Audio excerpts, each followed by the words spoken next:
Hey there. So let's talk about something that trips up, well, pretty much everyone learning English: the words all, whole, and entire. I know, they feel so similar, right? But using the right one can make all the difference. Stick with me, and I promise you're going to get this down. Yeah, I think we've all been there. This just perfectly nails that feeling of a weekend that just vanished. But check out that word choice, entire Sunday. Why not whole Sunday? Or could you say all the Sunday? Let's figure that out. And that right there is the big question, isn't it? These three words are so close in meaning, but they just feel different. Native speakers pick one over the other without even thinking. It's not just about grammar, it's about the feeling, the formality, and what you're trying to emphasize. So let's crack this code. Okay, so first things first, before we even touch the grammar rules, let's think of these words like they have personalities. Seriously, if you can get the vibe of each one, you're already halfway there. First up, we've got all. This is your workhorse, your go-to. It's the most flexible of the bunch. You want to use all when you're thinking about the individual parts of something. All the people, all the pieces of the puzzle, all the information. It handles plurals, it handles things you can't count. It's the Swiss Army knife of this group for sure. Okay, now whole. Whole is a totally different beast. It's the storyteller. Whole doesn't really care about the individual pieces. It sees one single, complete, unbroken thing.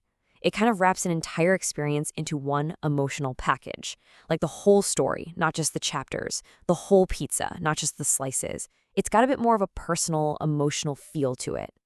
And then there's entire. I like to think of entire as the fancy cousin of whole. It pretty much means the same thing, one complete unit. But it shows up in a suit and tie.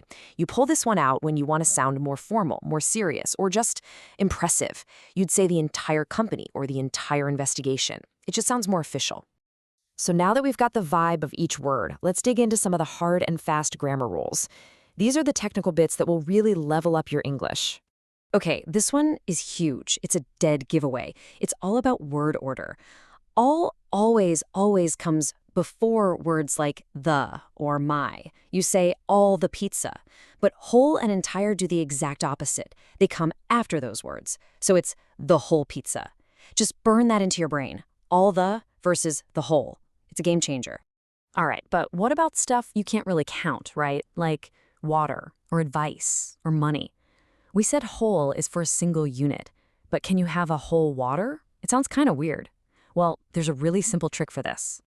So here's a little trick I call the box test. Just ask yourself, can I imagine this thing as one single package? Can I mentally put it in a box? You can definitely picture the whole story or the whole cake as one complete item. But what about all the money in the world? Can you put that in a box? Not really. It's just a concept, an amount. Same with all the water. For those things you can't box up, you almost always need to use all. Now this is super important. All has this one special power that the other two just don't have. It can mean every single one in a category. So when you say all dogs love treats, you mean every single dog on the planet. But you could never say whole dogs love treats. I mean, what would that even mean? That you're not talking about half a dog? It just sounds ridiculous.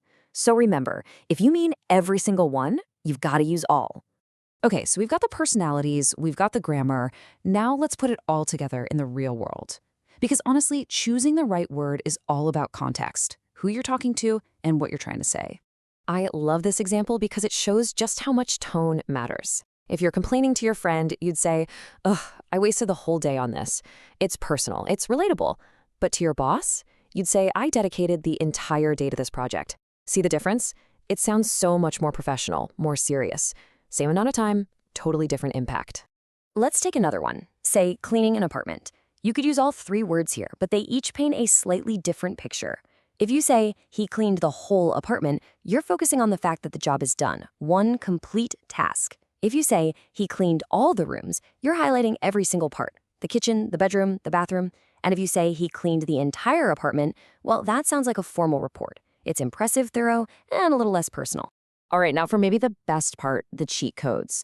There are some phrases in English where you just have to use one specific word. Don't even think about it, just memorize them and you'll sound instantly more natural.